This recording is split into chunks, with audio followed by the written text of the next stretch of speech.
साइलेन्सरतिर हाल्नुपर्ने हुन्छ। त्यो एउटा लक लाग्ने हो।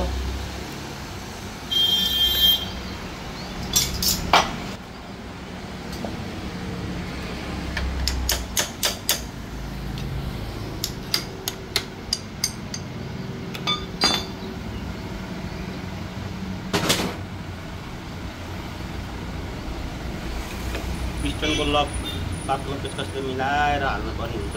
यसरी यो हालिसकेपछि यसरी हल्लाएर लक फिट भएको छ छैन हेर्ने है। ल लकतिर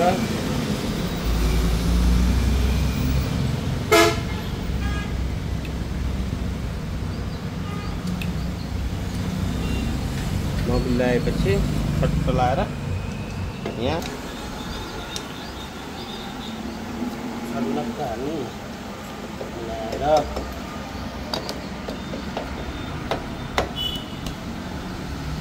यो हालिसकेपछि यता असर हुन्छ। मोबिल पास गर्ने आइल पम्प जस्तै हुन्छ। यो पित्तलको बर्छ दुईतिर, एकतिर यता एकतिर उता। यहाँ कस्नु 10 नम्बर बोल्टमा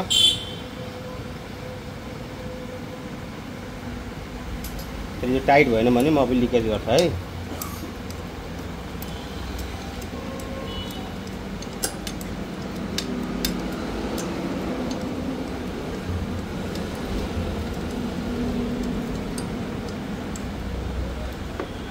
मजाले टाइट गर्ने, फेरि यहाँ मिलाउनु।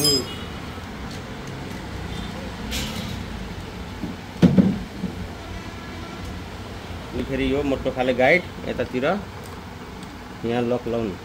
यहाँ पनि लक हुन्छ। तीतिर लगाएपछि त्यसपछि यो ग्यास्केट पुरानै काम लाग्छ भने कुनैको पुरानै हाल्ने, लाग्दैन भने नयाँ हाल्नु। अहिले यो काम लाग्ने छ पुरानै राम्रो।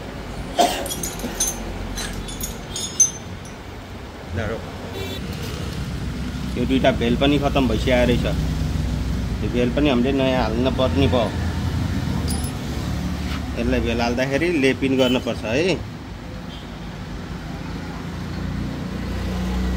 मजाले सफा गर्ने अनि लेपिन गर्ने। ल माथि यसरी यो भेरोकको भेल हुन्छ, ओरिजिनलै हुन्छ है भेरोकको पनि।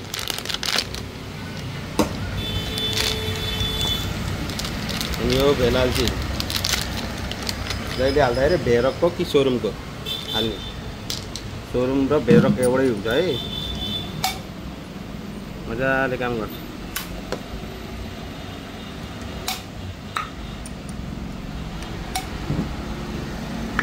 ल यसरी रोक्दै हल्का पेस्ट लाउने।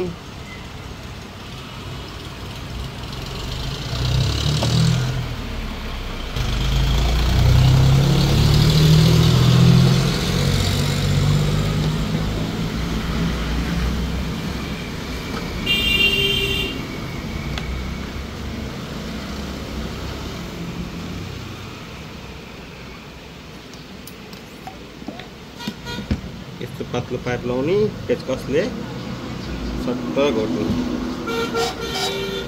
माता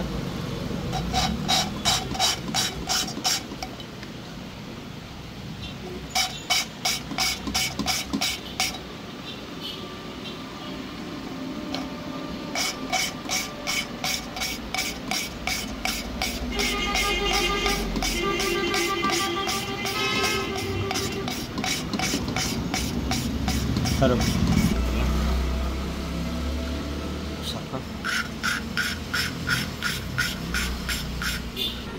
त्यसपछि यो ठुलो भेल हाल्ने, फेरि सानो हाल्ने। त्यसरी यस्तो सानो केही चिज राखेर यो भेलको फेरि हाल्छ। त्यसपछि स्प्रिङ डबल, दुईटा लक,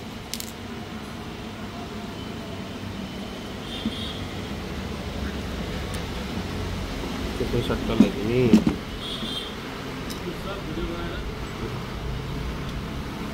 त्यसपछि फेरि बेलाल्छ।